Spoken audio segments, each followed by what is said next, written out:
तुमच्यापैकी काही जणांना यांच्याप्रती भावना व्यक्त करायच्या असतील तर आम्हाला ऐकायला आवडेल. सगळ्यांच्या वतीनेच बोलते.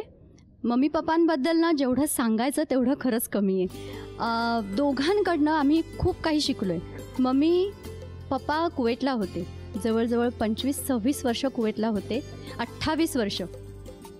आणि त्या काळामध्ये मम्मीनी काका मामा हे सगळे आमचे एकत्र असायचे. आम्ही सगळे एकत्र राहायचो डोंबिवलीला. आणि तेव्हा तिने ज्या तडफेनी आणि ज्या करेजनी आम्हाला सगळ्या तिघी बहिणी आणि आमचा एक भाऊ अशा चौघांना मोठं केलं. आणि आम्ही आज इतकं छान सेटल झालो आहे आपापल्या संसारामध्ये, आपापल्या कामामध्ये, सगळ्यामध्ये. ते श्रेय सगळं ह्यांनाच आहे. पप्पांबद्दल सांगायचं तर पप्पा इतकं त्यांचं म्हणजे कुठलंही काम बघाल ना ते इतकं मेटिक्युलसली करतात की ती वस्तू तिथे आहे म्हणजे ती तिथेच सापडणार, दुसरीकडे कुठेही हलणार नाही. मी जावई यांचा. मला लहानपणापासून आई वडील नाहीत आणि आमचं पण लव्ह मॅरेज आहे. त्यांचं कसं शाळेत होतं, आमचं शाळेच्या नंतर होतं, म्हणजे शाळा झाल्यानंतरचं.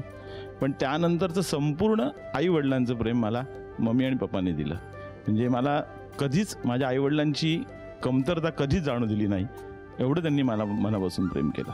थँक्यू पप्पा.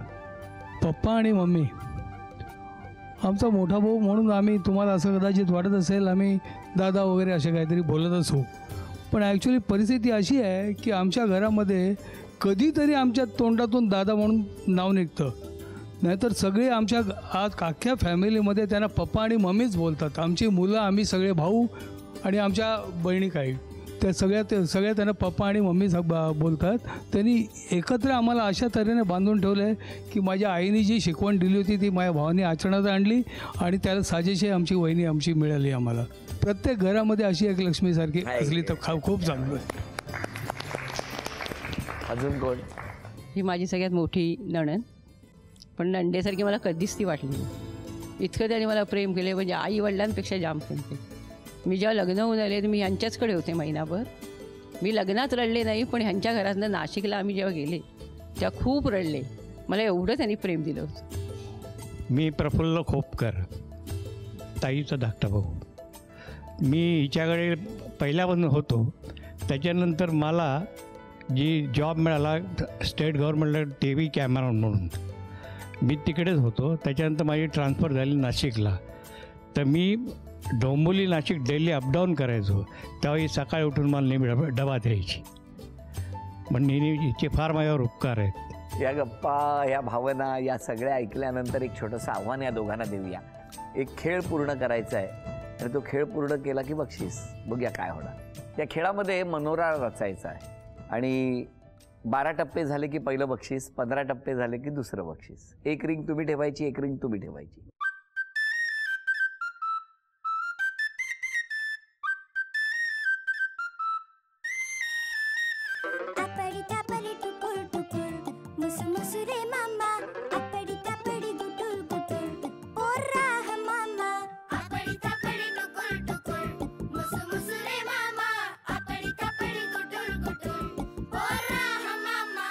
सफरचंदाचे काप नीट परतल्यानंतर त्यामध्ये दालचिनी पूड आणि मध घालून पुन्हा नीट परतून घ्यावं. बटर लावलेल्या ब्रेडवर सफरचंदाचे तुकडे, बदामाचे तुकडे, टुटी फ्रुटी, डार्क चॉकलेट आणि मीठ घालून दुसरा ब्रेडचा तुकडा त्यावर ठेवून वरच्या बाजूला बटर लावून घ्यावं. एका बाउलमध्ये स्ट्रॉबेरी सिरप आणि क्रीम घालून सॉस तयार करून घ्यावा. तयार सँडविच पॅन मध्ये बटरवर ग्रिल करून घ्यावं आणि स्ट्रॉबेरी सॉस बरोबर सर्व्ह करावं.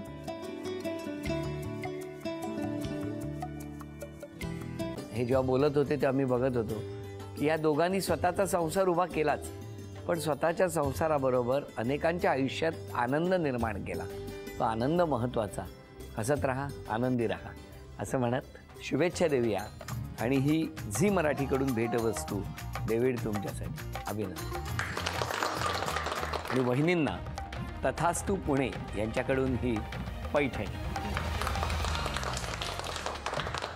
अभिनंदन.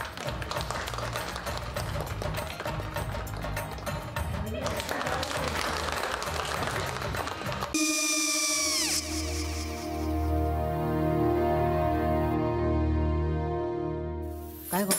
हां, काय झालं? काय झालं? काय आले, मी निकाल लावून आली. हो, पण तिची आईच काय बोलली?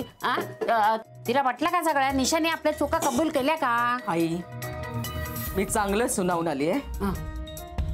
त्या तिची बाजू घेत होत्या पण मी लक्ष दिलं नाहीये. खूप झालं आता. चांगुलपणा खूप झाला. मऊ दिसलं ना की कोपऱ्याने खणतात ना माणसं, ते असं. अगो पण आईच म्हणली काय तिची, पटला काय तिका? मला माहिती. आई मी तुम्हाला नंतर फोन करते. हो. आणि आई बाबा जे बोलले त्याचं वाईट नका वाटून घेऊ. सॉरी. सॉरी काय त्या? नेहा आले. आई मी येते. होय काकू येते.